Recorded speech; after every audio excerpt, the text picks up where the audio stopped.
850 parties civiles, 500 avocats, 28 prévenus. Le procès se tiendra dans le palais des congrès de la ville. Tant il y aura du monde, l'enquête avait démarré avec des arnaques de faux agents de joueurs de foot. Puis les policiers ont découvert une escroquerie bien plus vaste entre la France et Israël.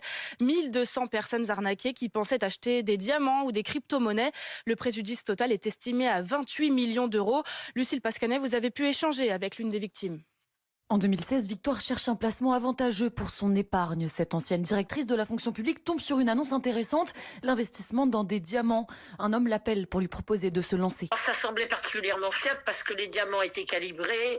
Les gens qu'on avait au téléphone, j'avais toujours le même interlocuteur, étaient très pros. Convaincue de faire une affaire, elle achète 10 000 euros de soi-disant diamants et reçoit vite un premier retour sur investissement. Ça m'a mis en confiance et au lieu de cesser cette stupidité, j'ai continué d'acheter. En tout, elle investit 50 000 euros, mais l'argent n'arrive plus sur son compte et son conseiller ne répond plus. J'ai fait du droit, je suis quand même quelqu'un, entre guillemets, d'averti. J'ai été berné. 8 ans après, Victoire s'en veut toujours. Comme elle, ils sont plus de 800 à avoir été piégés par une trentaine de malfaiteurs, dont 22 comparaissent aujourd'hui. Pour Gaël Collin, l'avocat de Victoire et d'une centaine de plaignants, c'est un procès hors norme. C'est une des premières fois où on n'est pas seulement sur les petites mains, on est vraiment sur une organisation. Avec ce procès, on va pouvoir démontrer que les enquêtes sont possibles et qu'on peut aller au bout de ces procédures. Le procès au Palais des Congrès de Nancy devrait durer 1 mois.